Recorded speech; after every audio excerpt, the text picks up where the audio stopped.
Muy buenas noches a todos. Saludar aquí a nuestros compañeros de la Escuela Nacional de Formación Política, Ignacio Vera, Paola Cortés, y a nuestro invitado de lujo, Darío Monasterio, quien hoy nos va a hablar acerca de un Estado descentralizado con una mirada desde la historia. Esto en base a un artículo que ha elaborado y que también se ha compartido con la Fundación Konrad Adenauer.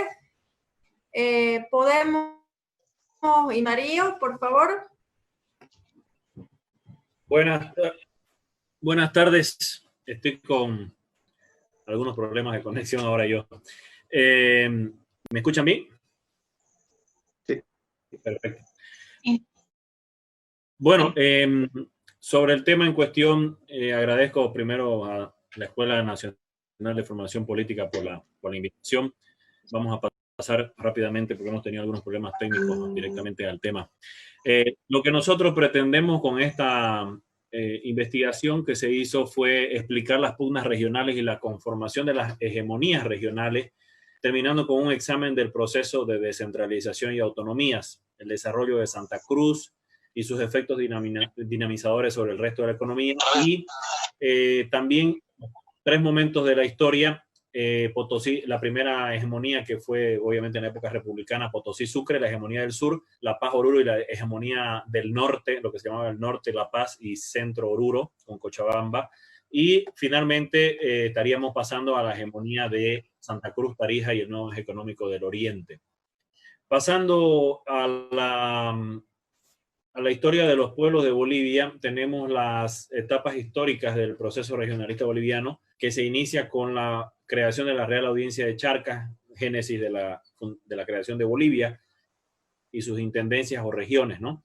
Entonces tenemos la etapa preincaica con las diferentes culturas que existieron, pero no relacionadas entre sí, incluso de diferentes momentos históricos, como el caso de la cultura teobanacota, la cultura aymara con sus señoríos aymaras, confederación de señoríos aymaras, la cultura hidráulica de mojos, etc.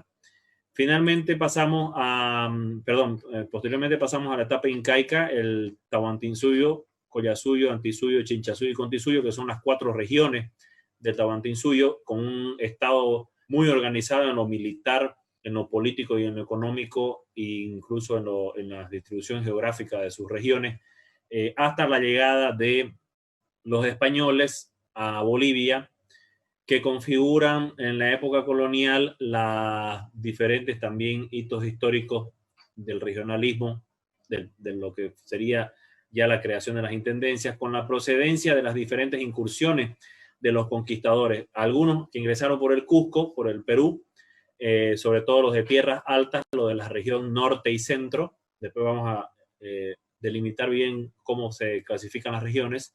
Y los que entraron por Asunción, de tierras bajas en la región oriente.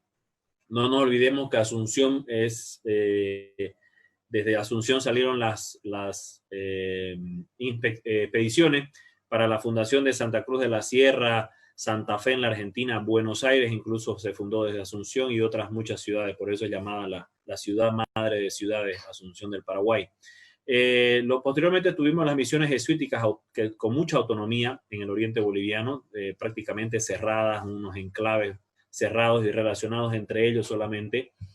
Y adicionalmente la creación de la Audiencia de Charca finalmente, ¿no? Con obviamente su eje de cercanía a lo que eran las minas de plata de Potosí. Sucre, una ciudad cercana a Potosí. La Real Audiencia de Charca fue creada con muchas funciones más allá de la justicia, que eran normalmente como eran creadas las audiencias. Tenía funciones amplias de gobierno. Luego viene el conflicto Manso-Chávez en la región oriente, y posteriormente también las interrupciones que generaban los chiriguanos a las diferentes conexiones físicas que deberían haber entre las regiones de la periferia y el centro, que era Charcas. Entonces se veían interrumpidas por estos ingresos de los chiriguanos, de los indígenas a lo que eran los nuevos centros poblados, ¿no? La gobernación de Mojos y Chiquitos, que era también fue creada también como contención a los chiriguanos y como pueblo de frontera en la región oriente. En la etapa republicana tenemos en el siglo XIX la fundación de la República, obviamente en 1825, y ahí es donde se crean los departamentos con el decreto del 23 de enero de 1826 del Mariscal Sucre.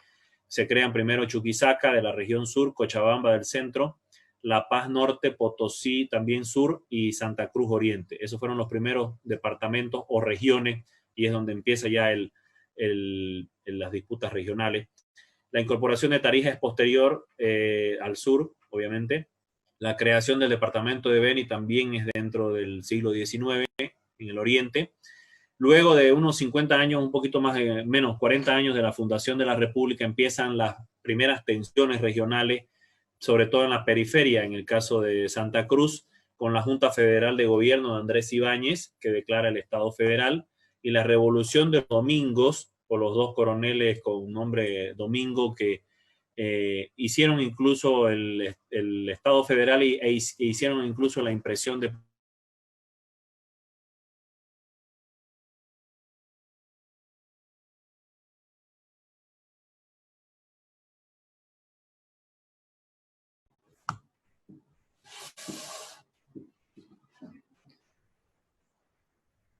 Hubo un inconveniente. Parece que Darío está teniendo problemas con su conexión. ¿Podríamos pasar a los comentarios de Ignacio? Adelante, por favor. Claro que sí.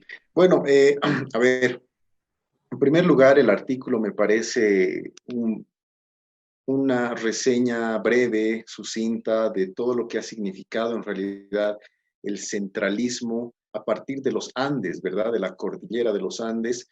Darío hacía mención del Imperio Incaico, más antes de los señoríos. ¿Hasta dónde se escuchó, perdón?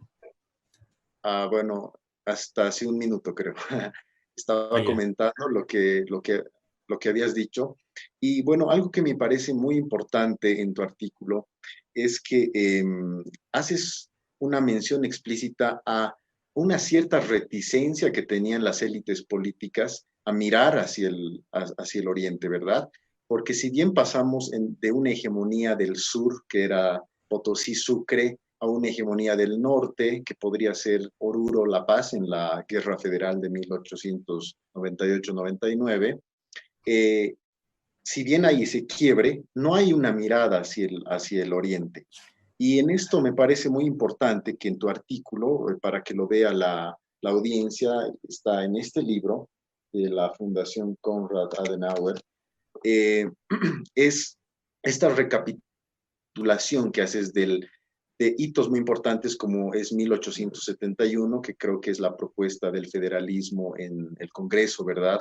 O el memorando de 1904 que propone la Sociedad Geográfica e Histórica de Santa Cruz, o bueno, el Plan Bohan, que en realidad ya había sido propuesto antes de la Revolución Nacional, pero que va a tener que esperar a la Revolución de 1952 para que se mire al oriente y para que se establezcan ciertas vías de comunicación como carreteras o ferrocarriles, ¿no? Creo que la descentralización a partir de la historia es ya un fenómeno muy antiguo. Creo que algunas personas creen que es una reivindicación moderna, de vanguardia, pero no.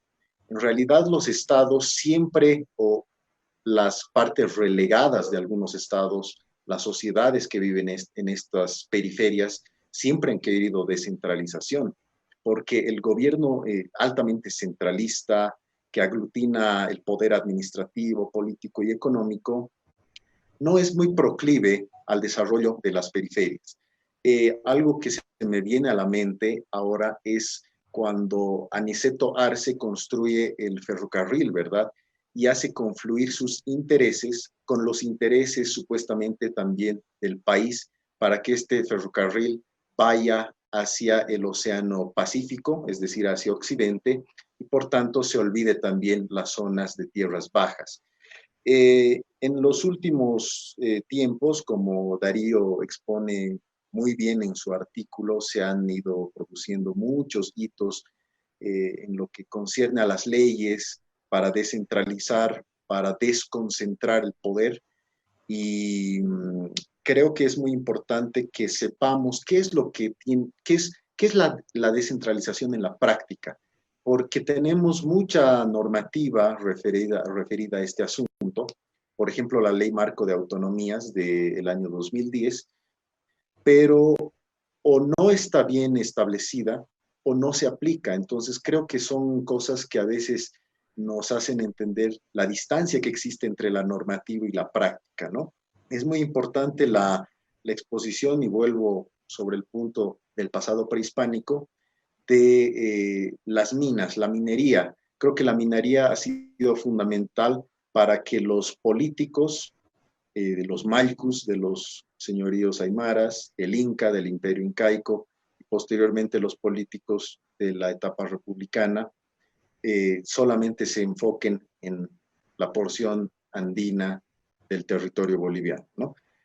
Quisiera seguir escuchando la explicación de Darío para que podamos pasar a los comentarios luego de Paola, ¿no? Sí, voy a comentar un poco, perdón. Voy a comentar un poco el tema. Voy a hacer un poco un análisis económico. Obviamente que cuando Santa Cruz en el siglo XIX era un pueblo de frontera, como bien lo decía anteriormente, la creación de la gobernación, incluso previo a la creación de la República, la creación de la gobernación de Mojos y Chiquitos fue como contención a los indígenas del oriente que eran bastante aguerridos, ¿no? Obviamente en el siglo XIX la economía cruceña era bastante marginal y lo que generaba, digamos, riqueza seguía siendo el Cerro Rico de Potosí, o sea, la plata, ¿no? Entonces, era entendible que todo el entorno económico esté girando en torno a esa economía. Posteriormente, obviamente, en materia prima, con la explotación de materia prima y sin ningún tipo de llegada de la revolución industrial, digamos, a Bolivia. Posteriormente, cuando declina el mineral de plata y empieza a aparecer el mineral de estaño, es cuando Santa Cruz justamente ya empieza a poder dejar de ser pueblo de frontera y empieza a comerciar bastante con Sucre, porque lo tiene relativamente cerca, digamos, ¿no? Obviamente hay no había una interconexión física, pero sí habían caminos y digamos, entre la montaña, pasos para llegar a Sucre, y se empezó a comerciar. Cuando empieza a llegar el mineral de estaño, ya el eje se va a Oruro-La Paz, se aleja mucho más todavía el centro de lo que es la economía cruceña y genera un declive tremendo en lo que es económicamente Santa Cruz. La guerra del Pacífico genera también ese fracaso muy grande en cuanto a poder mantener ese territorio dentro de la República del Litoral. Y pues por eso que sale el memorándum de 1904, porque es un grito desesperado de que Santa Cruz, al haber perdido su pequeño comercio con Sucre, ahora se aleja muchísimo más del centro económico del país. Entonces lanza el memorándum de 1904 y les dice: señores, en vez de que ustedes acepten un ferrocarril de Arica a La Paz, ¿por qué no hacemos un ferrocarril La Paz-Santa Cruz y después salimos también al Pacífico, que se hizo posteriormente, obviamente, la vía férrea hasta Puerto Quijarro, en este caso, que es hasta donde está ahora actualmente, hasta la frontera con Brasil, hasta la hidrovía? Entonces, ahí es donde Santa Cruz empieza a realmente generar una contradicción, pero no muy lejos de ser hegemónico, porque estaba empezando lo que era el liberalismo y además la economía del estaño en lo que era La Paz Oruro. Entonces era obviamente hablar, digamos, de una economía muy pequeña con una economía mucho más grande y mucho más desarrollada, que se empezó a dar después con el traslado de la capital, de la sede de gobierno, perdón, a La Paz, ¿no? Entonces, la Sociedad de Estudios Geográficos e Históricos de Santa Cruz lanza el memorándum. Después, ese libre comercio, el liberalismo genera libre comercio y hace que La Paz, que es el centro económico y de consumo, y un poco menos Oruro y Cochabamba, empiecen a consumir productos importados por el libre comercio. Eso también golpea muchísimo más a la producción de alimentos de Santa Cruz, que antes podía comerciar con Sucre, y ahora, por la lejanía y por el libre comercio, viene realmente en unas décadas de mucha crisis económica en Santa Cruz, lo que hace nuevamente relanzar la demanda del ferrocarril o nada en Santa Cruz. Incluso Cochabamba empieza a pedir ferrocarril La Paz-Cochabamba, el gobierno de La Paz dice, no le vamos a dar ferrocarril a Cochabamba, le vamos a hacer un camino, una vía para poder conectarse, y después también se empieza a hacer el ferrocarril Cochabamba-La Paz. Sin embargo, hasta el día de hoy no tenemos una vía férrea que una el oriente y el occidente. Entonces, bueno, y eso hay que sumarle la caída del auge de la goma, que fueron 20, 30, 40 años, quizá desde 1890 hasta 1930, 1920, que si bien no era en la zona de Santa Cruz, los colonizadores de la Amazonía, los grandes empresarios de la goma como Nicolás Suárez y Antonio Bacadíes, eran cruceños, eran de Portachuelo, de Santa Cruz, salieron del puerto de Cuatro Ojos y conquistaron toda la Amazonía. Incluso en la guerra del Acre combatieron con su gente, pusieron ejércitos propios para defender la territorialidad boliviana. Entonces, todo eso confluye en realmente una crisis económica muy fuerte en Santa Cruz, que hace realmente pedir el memorándum de 1904, el ferrocarril, etcétera, ¿no? Luego viene la guerra del Chaco, que también, dicho sea de paso, es en el oriente, y ya entramos a la etapa del nacionalismo. 1930-1952, con la pérdida del Chaco, hace crear una conciencia nacional, y ya ahí confluyen también en la guerra gente del occidente y gente del oriente en un solo equipo, digamos, por primera vez, y lo que genera realmente un sentimiento nacionalista y la creación de partidos de corte nacionalista, como el caso del MNR, la Falange, etcétera, ¿no?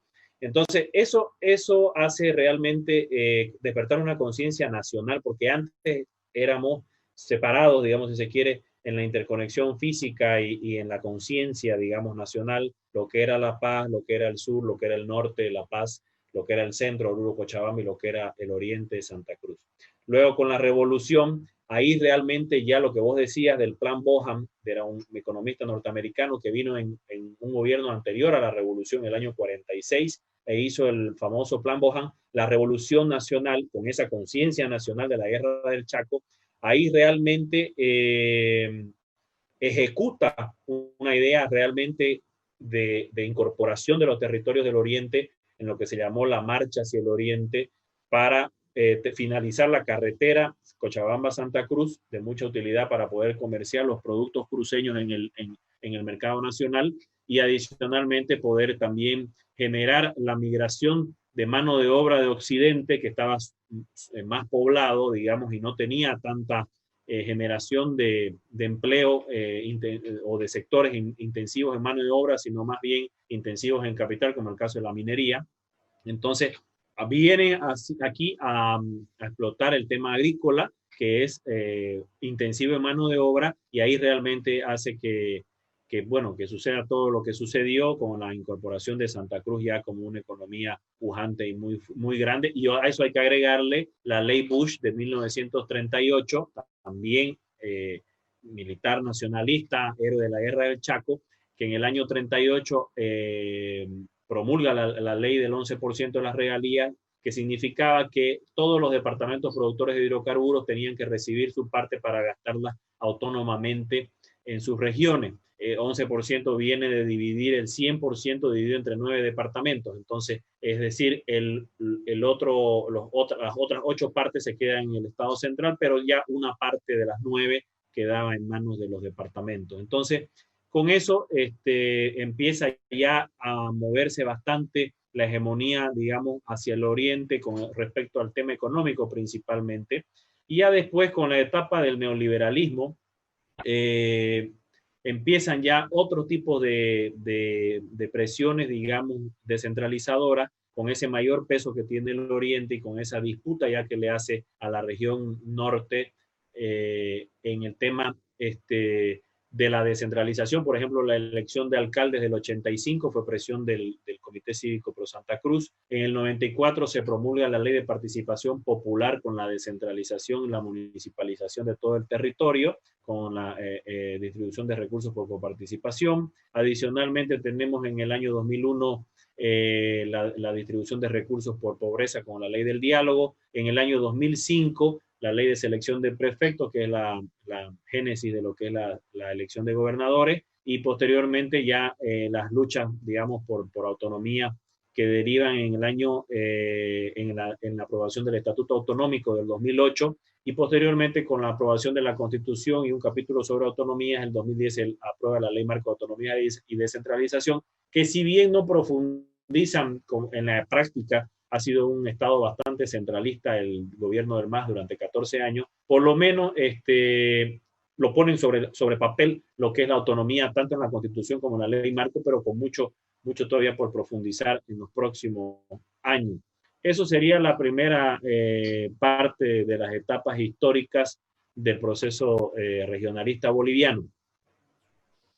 Excelente, Darío, muchísimas gracias. Creo que estos antecedentes van a servir para todos y para tener una base fundamental para ver lo que siga hacia el desarrollo y prospecto de lo que vienen a ser nuestras autonomías, ¿no? Y la descentralización. Ahora, por favor, Paola, ¿podemos iniciar con los comentarios? Perfecto, gracias. Bueno, felicitarte, Darío, por el trabajo que has hecho. Es realmente un trabajo muy didáctico, comprensible, con información muy útil, con datos históricos muy importantes, para entender, ¿no?, esta necesidad de mirar todo este proceso histórico desde el inicio, prácticamente desde 1825 hasta la actualidad, ¿no? Porque en las consideraciones finales de tu trabajo también haces mención, ¿no?, a este avance normativo que está en la Constitución y, por supuesto, la Ley Marco de Descentralización y Autonomías, la Ley Marco de Autonomías Andrés Ibáñez, con lo cual ya se le da el marco. ¿Están compartiendo alguna pantalla? ¿Sí? Sí, perdón, seguimos, era para dejarla ahí en el mapa de las regiones. Ok, entonces esta nueva etapa, digamos, la más reciente, de la que tenemos también, vamos a tener memoria a futuro, pero todo este recorrido que haces en tu artículo, en tu trabajo, es absolutamente nutritivo. Estas etapas que tú marcas también nos dan nos generan estos escenarios, ¿no? Y a mí me ha llamado mucho la atención cómo se inicia, ¿no?, todo esto del control de los pisos ecológicos, por ejemplo, que está ligado, ¿no? Está de alguna manera ligada, por supuesto, al centralismo secante, ¿no? Ese centralismo del cual debemos también ya desapropiarnos, ¿no? Soltar, dejar que se puedan gobernar las autonomías, pero no solamente administrativamente, ¿no?, sino que ya con todas las facultades y todas las atribuciones que se les da, que le da la ley y que por supuesto también están en la Constitución. El rango constitucional que ya tienen las autonomías, esto debe permitir el desarrollo de cada una de las regiones, sin que esto signifique un regionalismo, dejar de lado el tema, estos dos términos, ¿no?, el centralismo y el regionalismo, para poder jalar el coche, jalar el Estado conjuntamente, ¿no? Pero con todas estas distinciones, estas diferencias que tiene cada región y con sus diferentes necesidades, ¿no? Porque no olvidemos que la imposición del centralismo hacia los otros, este centralismo que tú bien ves respecto primero a Potosí y Sucre, ¿no?, la evolución histórica de las periferias, digamos, hablando en términos de centralismo y de colindancias, digamos, no es para nada bueno. Es decir, el avance se va a generar una vez que realmente las autonomías estén trabajando, estén funcionando a cabalidad. O sea, no es que no se haya hecho nada, sino que se necesita todavía profundizar este proceso de descentralización y de autonomías. También hay una parte muy interesante en tu trabajo, que yo quiero destacarlo, es justamente el rol de Santa Cruz. ¿no? Ese rol de Santa Cruz, con todo lo que le permite a este país, este hermoso país, la democracia, ¿no? Tener una democracia sana, sólida y siempre defenderla, permite que hayan estas reivindicaciones cívicas, sociales, las luchas sociales. Detrás de cada, los abogados siempre me gusta decir, ¿no? Detrás de cada derecho hay una lucha social. Detrás de cada conquista, en este caso también en el tema de las autonomías, de todo este proceso, hay una lucha social, hay una lucha cívica que la ha encabezado Santa Cruz y eso es muy importante de tenerlo en cuenta. Ha sido su rol, su papel histórico en todo este proceso, desde lo que, como tú anotabas, ¿no? La marcha por el Oriente, también su aporte en las demandas cívicas. Era pues inimaginable pensar que incluso los alcaldes debían ser posesionados por el centralismo, ¿no? Por el presidente, cuando en realidad el voto popular debía elegirlos. Y esa ha sido una de las reivindicaciones más importantes que ha hecho Santa Cruz, exigiéndole que el alcalde deba salir de su tierra, deba salir del voto popular. Eso es todo. Gracias. Excelente, querida Estimada Paola. Luisa, no sé si me podrías dar la palabra 2 minutitos.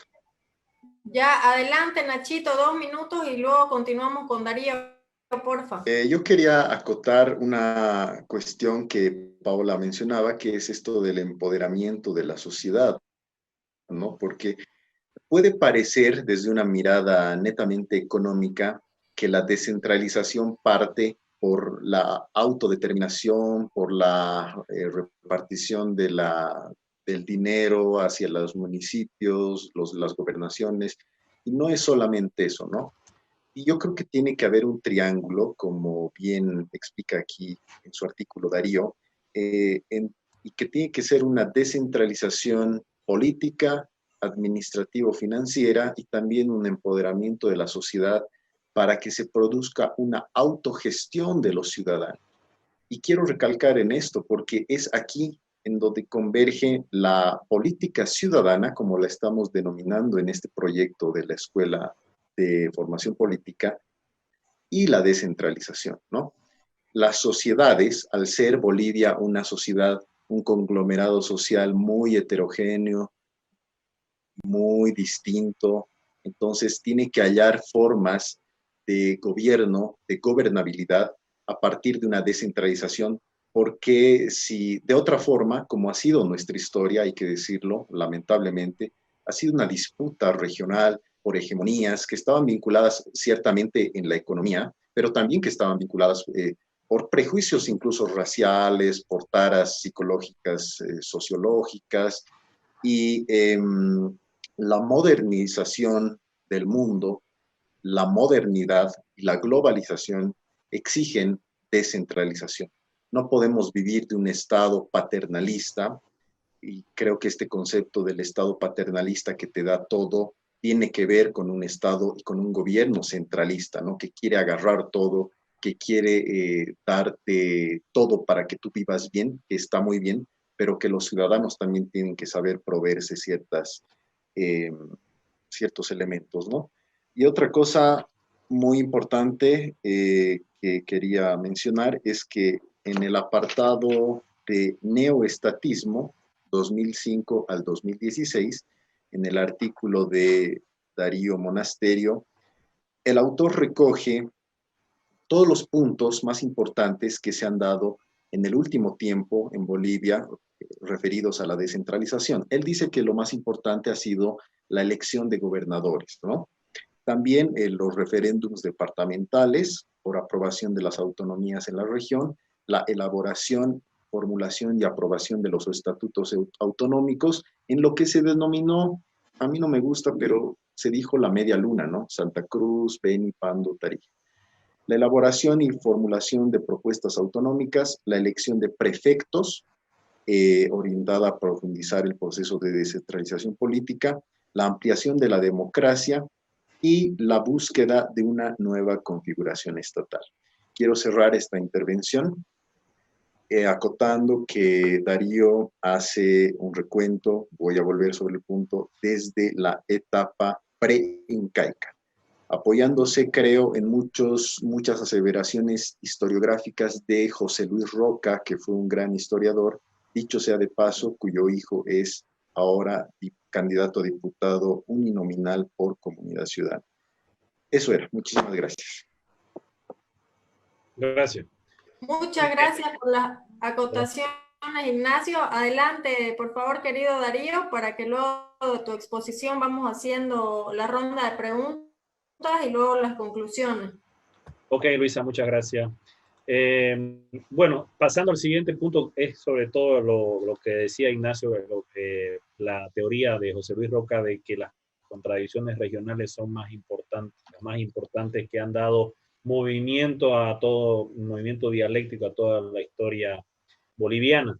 Nosotros tenemos, mostré un poco el mapa anteriormente para poder seguir comentando y ya quedar con esa imagen. Tenemos obviamente lo que se comentó, la región sur, Chuquisaca, Potosí, Tarija, más que todo Chuquisaca, Potosí, ¿no? Tarija quedaba un poco ahí relegado, pero Chuquisaca, Potosí era la hegemonía en el siglo XIX, la región norte con La Paz en la hegemonía del siglo XX y todavía, digamos, la pregunta es si continúa en esa hegemonía, no obviamente con la misma fuerza anterior, pero se podría decir que todavía hay una disputa que está sin una disputa entre comillas, ¿no? Es una disputa hegemónica por la hegemonía, obviamente pacífica y en convivencia hasta ahora entre las otras regiones que están surgiendo, como el caso del Oriente, ¿no? En la región Oriente con Santa Cruz y Beni, principalmente Santa Cruz, y el Chaco, que incluye el Chaco tarijeño, que está en un proceso hegemónico aún inconcluso, por eso comentaba eso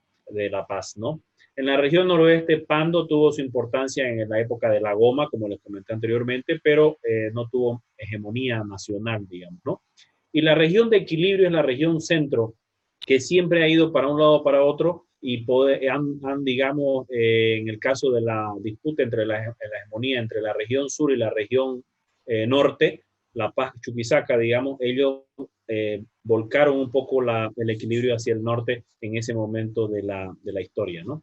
Nosotros tenemos lo que decía José Luis Roca, el impulso dialéctico por el conflicto regional. La génesis de las regiones son las intendencias que se crearon en la audiencia de Charcas, y hay mucho tiene que ver también en lo económico, obviamente, los ferrocarriles, porque eran el símbolo de la modernidad en cierto momento, o el símbolo de lo que era la economía más activa en esos momentos, ¿no? Por ejemplo, la hegemonía sur tuvo su ferrocarril Antofagasta-Uyuni, ¿no? Ese fue también en el momento de la mayor hegemonía del sur. Luego, con la hegemonía del norte, el cambio de hegemonía al norte, viene el ferrocarril Arica-La Paz, que es símbolo de la hegemonía del norte, ¿no? Y nosotros en el oriente, quiero decir, se da mucho también como un símbolo de ese resurgimiento y esa disputa hegemónica que todavía tenemos actualmente, los ferrocarriles Santa Cruz, Brasil y Santa Cruz, Argentina, que se dan justamente también casi en el mismo momento que la construcción de la carretera Santa Cruz-Cochabamba. Y aquí algo muy interesante, el gobierno de la Revolución Nacional estaba atrasado un poco en lo que era la construcción de la carretera, ya estaban por finalizarse los ferrocarriles Argentina y Brasil, con mucha ayuda también de los gobiernos de Brasil y Argentina. Y el gobierno de la Revolución, a la cabeza de Víctor Paz Estenssoro, exige la aceleración de las obras de la carretera Santa Cruz-Cochabamba con esa visión nacionalista para que primero se entregue, digamos, la carretera y no las vías férreas hacia Brasil y Argentina, ¿no? Con un poco también de temor con lo que siempre han tildado a Santa Cruz de separatista, pero con esa visión. Entonces, las autonomías departamentales, desde mi punto de vista, garantizan la salida no violenta a la antinomia nación-región. Es un régimen similar al federalismo y en menor medida a la descentralización. Podemos hablar de regiones autónomas, de países con autonomías que son mucho más descentralizados, mucho más federales, si se quiere, que muchos países federales, pero lo importante es que estas autonomías departamentales son la salida necesaria para el país y para toda esta disputa regional histórica que ha venido teniendo desde antes, incluso, bueno, posterior a la fundación de la República, ¿no? Pasando a lo que era Santa Cruz desde 1900 como símbolo de toda esta hegemonía y esta disputa actual hegemónica que existe en Bolivia, nosotros en el cambio, como les comentaba anteriormente, en el cambio de la hegemonía del sur al norte, de Sucre a La Paz, Santa Cruz entra en una decadencia tremenda porque tenía un comercio con el sur, un pequeño comercio, pero tenía un comercio con el sur. Entonces, al alejarse el centro, pierde ese comercio, ¿no? La migración cruceña, los cruceños van al noroeste, ¿no? Conquista de la Amazonía con Nicolás Suárez y Antonio Bacadíes, con las famosas siringas que van muchísimos cruceños a trabajar a la Amazonía. Es un periodo de conquista, digamos, de expansión de lo que es la cultura del Oriente hacia los territorios del noroeste, a la Amazonía. El memorándum de 1904, que tiene un tinte nacionalista, si ustedes lo ven, se adelanta a lo que les comentaba de Paz Extensor, de la revolución de la carretera Santa Cruz-Cochabamba por encima de las vías férreas al exterior. Lo mismo hace la Sociedad de Estudios Geográficos e Históricos de Santa Cruz en 1904, se adelanta a la construcción del ferrocarril Arica-La Paz y pide una vía férrea dentro del territorio. Entonces también tiene un corte nacionalista como el de la Revolución del 52. Después viene el movimiento Ferrocarril Lonada, que sigue también pidiendo lo mismo. La guerra del Chaco revitaliza el Oriente porque sale una conciencia nacional, viene la Revolución Nacional, se finaliza la carretera Santa Cruz-Cochabamba y el plan Bohan, y vienen también los ramales de la carretera Santa Cruz-Cochabamba que adentran a la área agrícola de Santa Cruz con su ramal a Yapacaní, el ramal a Okinawa, el ramal a Mineros y toda esa zona cañera, con la creación también del ingenio azucarero de Guavirá. Entonces, todo eso reconfigura una conciencia nacional que repercute en lo que es Santa Cruz hoy en día, ¿no? Bueno, la ley Bush del 11% también del año 38, posterior a la guerra del Chaco, con la aprobación de las regalías hidrocarburíferas.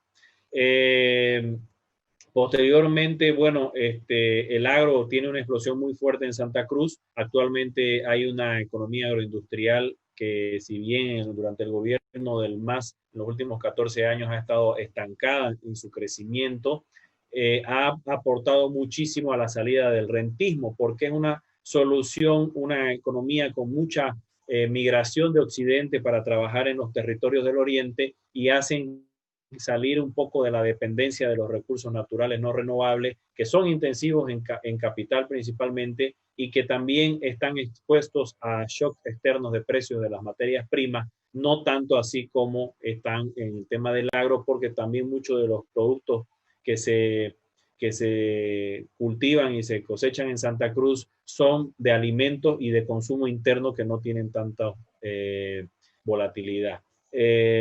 Después también tenemos los principales productos exportados de Santa Cruz en la economía cruceña es hidrocarburos también un poco y todos los relacionados a las oleaginosas como las tortas, aceites en bruto y grano de soya. También tenemos incluso alcohol de la caña de azúcar que se exporta bastante y algunos aceites de girasol también, ¿no? Nosotros hemos también realizado un análisis de la correlación del crecimiento del PIB, digamos, con respecto a los hidrocarburos o a los minerales, que está mucho más expuesto a lo que es la correlación con los productos agrícolas, ¿no? Entonces, todo esto reconfigura, digamos, en una nueva economía en el país, saliendo de la vertiente de los recursos naturales no renovables y diversificando la economía bastante para poder también incorporar al mercado como consumidores y productores a cientos de miles, por no decir millones de habitantes venidos de todas partes que han migrado al departamento de Santa Cruz para poder lograr mejores días para sus familias, ¿no? Entonces, eso como ejemplo, digamos, de lo que, con una visión nacional, con una sinergia entre todas las regiones del país, sobre todo con políticas de Estado con respecto a las autonomías y a la descentralización, se puede llegar a minimizar estas disputas regionales que vayan por otro lado, como el caso de la guerra civil mal llamada federal del año 1899-1900. Eso sería prácticamente todo lo que tengo para comentar sobre el artículo que escribí para el libro Un siglo de economía en Bolivia 1900-2015, y dispuesto también a responder a a todas las inquietudes que tengan para consultar. Muchísimas gracias, Darío. Ahora vamos a pasar a la ronda de preguntas. Dame un minutito, porfa.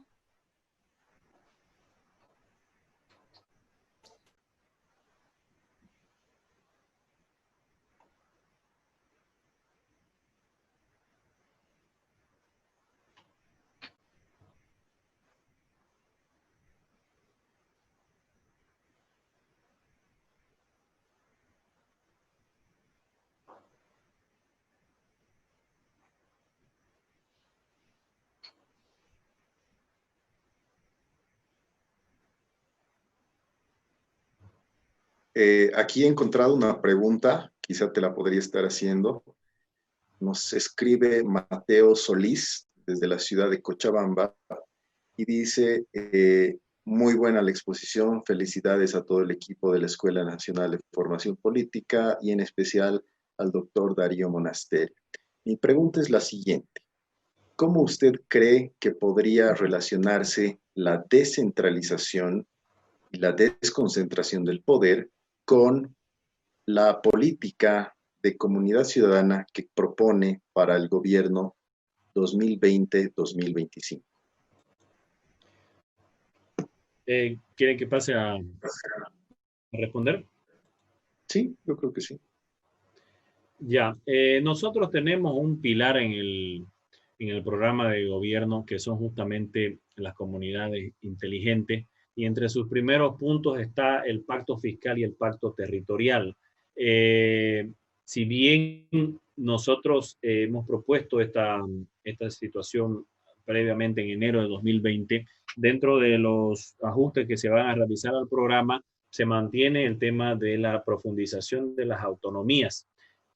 Nosotros tenemos como parte integrante de nuestro plan de gobierno la profundización de las autonomías y un pacto fiscal que justamente ayuda a que las regiones, a que los departamentos puedan tener un mayor esfuerzo fiscal territorial, o sea, una mayor recaudación de impuestos propios para uso autónomo en sus jurisdicciones. ¿Por qué? Porque están más cerca a sus ciudadanos, son responsables hacia sus votantes y hacia sus no votantes, hacia sus ciudadanos que los eligieron, y obviamente que tienen una mejor identificación de la demanda por bienes y servicios públicos que tiene cada población. Entonces, está en la propuesta de gobierno de comunidad ciudadana la profundización de las autonomías, una efectivización de las autonomías y una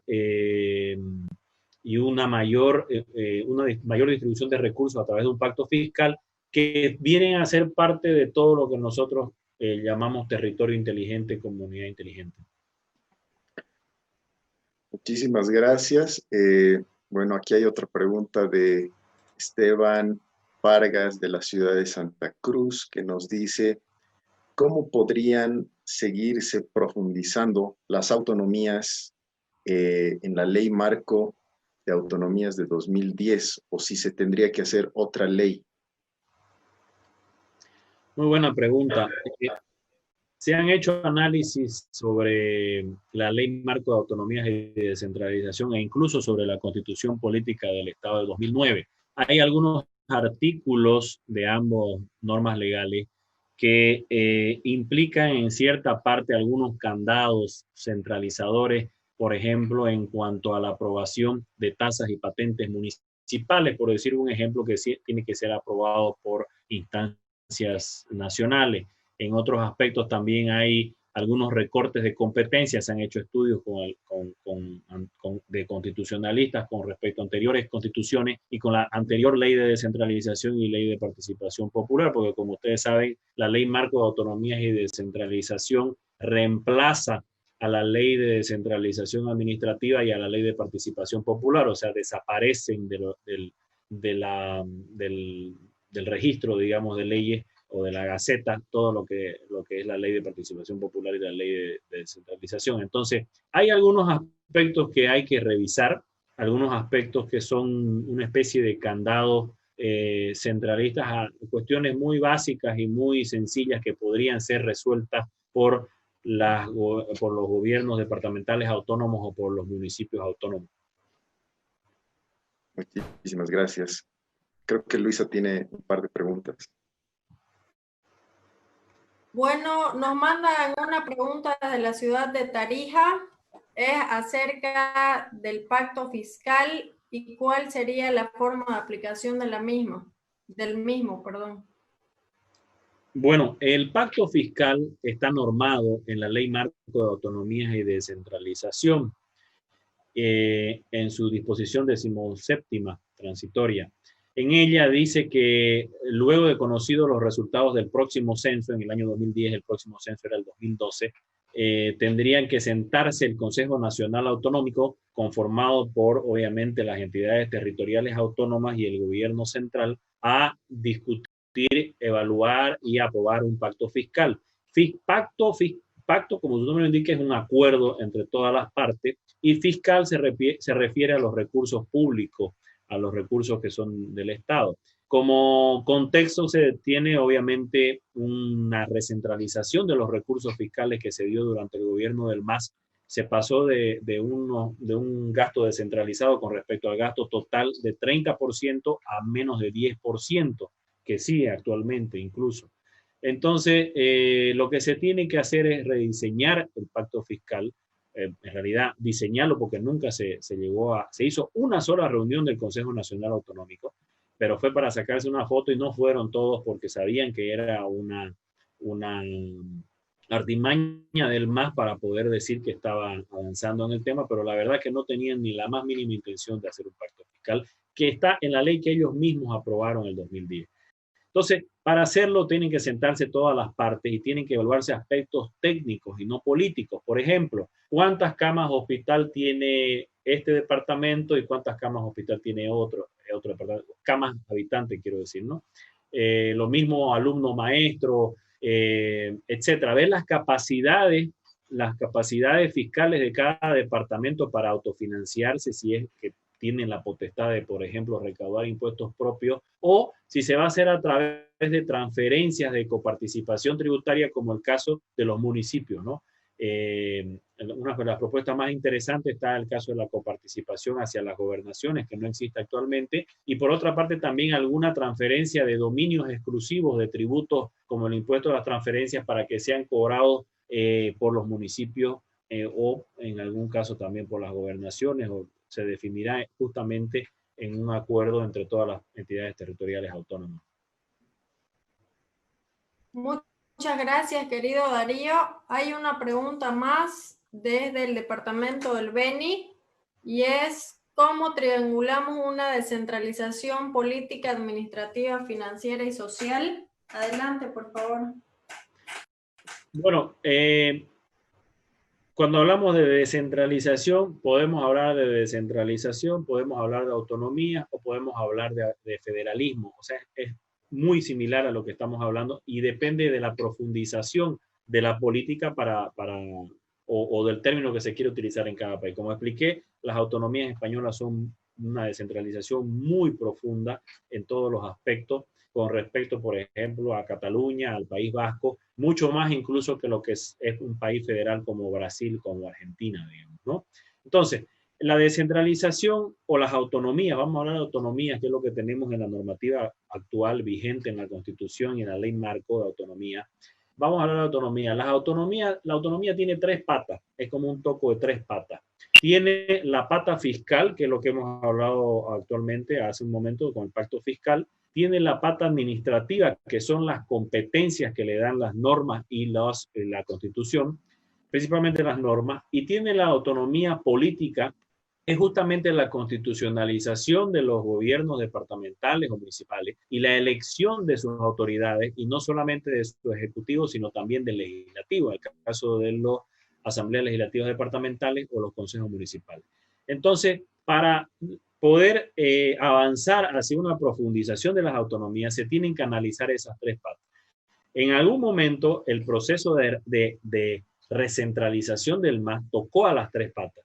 Recortó la autonomía política con la destitución de gobernadores y de alcaldes a sola denuncia, recortó las competencias con algunas normativas como la ley marco y otros decretos supremos, y recortó los recursos fiscales a través, por ejemplo, de los recortes del impuesto directo a los hidrocarburos para el pago de renta, dignidad y otro tipo de temas, otras situaciones que recortaron bastantes recursos a gobernaciones y municipios. Entonces, eso en lo contrario, ¿no? O sea, en un proceso de recentralización. Para profundizar nuevamente las autonomías hay que hacer un análisis de esos tres, la política, administrativa y fiscal. En esos tres puntos creo que se puede avanzar, como les decía anteriormente, en la normativa de la Ley de Marco de Autonomía. Quizá en un futuro, no solamente por este tema, sino por muchos otros temas, se pueda hablar de alguna reforma constitucional.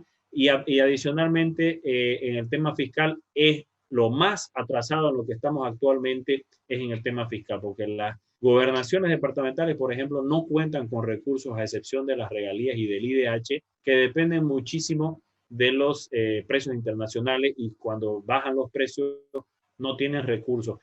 Un comentario para que se vea que esta es una propuesta de alcance nacional.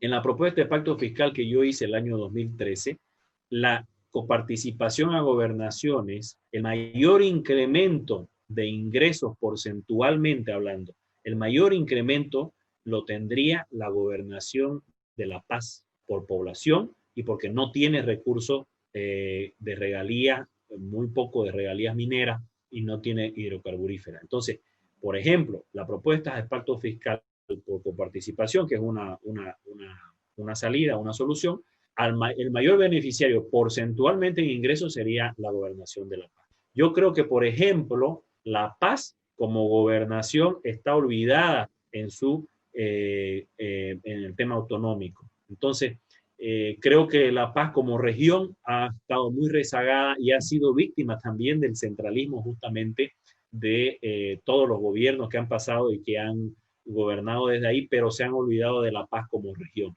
Ese es mi comentario. Bueno, nos están llegando muchas preguntas, pero solo vamos a cerrar con una más que es muy puntual, muy cortita.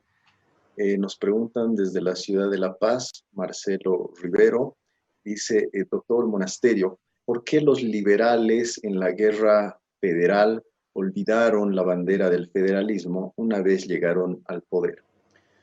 Bueno, justamente uno de los procesos más importantes de la descentralización o de las autonomías o del federalismo, si se quiere llamar, es justamente para minimizar estos aspectos, estas disputas que pueden llevar incluso a la violencia y a la guerra civil, como pasó en 1899-1900. Entonces, me parece que una vez obtenido el poder político y económico, ya lo tenía La Paz o las personas que llevaron y lideraron esa contienda, obviamente olvidaron el tema federal porque ya significaba ellos tener que descentralizar y redistribuir o delegar poder. Entonces, justamente se agarró ese cometido como una propuesta política, pero que fue al final dirimida por medios violentos. Como se dice, la guerra es la política por otros medios, la continuación de la política por otros medios. Entonces, una vez conseguido el objetivo, ya no había para qué devolver poder, digamos, o devolver recursos. Gracias.